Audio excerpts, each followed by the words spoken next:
light, because the only way you're going to receive that money from these funding sources is through a proposal, and then they have an appendix that you have to follow and such. So she might have, she might have obtained this money and said she was going to live there and blah blah blah. But at the end of the day, she might not be required to do anything else, even with those proposals made here.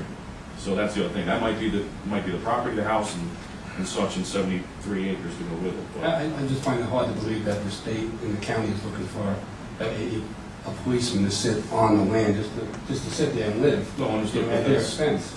And keep an eye on the property. But because there was a proposal given, she might not be fulfilling that either. So that's the thing. I guess I get the council's consensus that we're not going to $20 million for this property.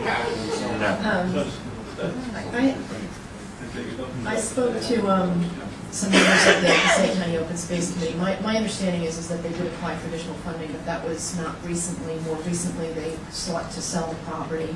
And Fred, I'm understanding from what you're saying that because they received that funding, they would be restricted. I mean, can they just sell it? No, they cannot, right? Our understanding is that they cannot. Okay, because that would be just more absurd than one could imagine. So if they can't sell it, we would not be required to put it on a tax lien sale either, right? Well, in other words, if the county and the township wanted to work out something else, we don't have to put it on for a tax lien right, sale. but I would come back to at least the administrative, not the governing body. No, absolutely. Just double check. But it's not a requirement, is what I'm saying. We could avoid that process so that we have the benefit, or the county has the benefit of getting the money. Let me say, if there's a compelling reason in the interest of the township. Right. In other words, because everyone that goes up for tax sale has a hardship in a sense.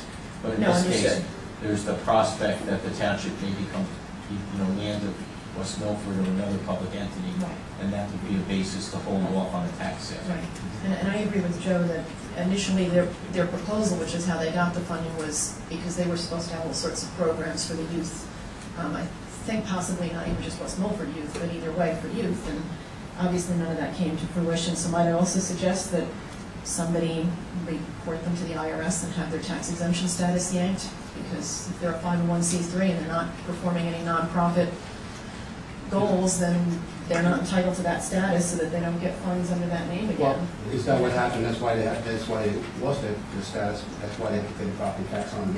No, they lost locally the status, but that doesn't mean they lost their 501c3.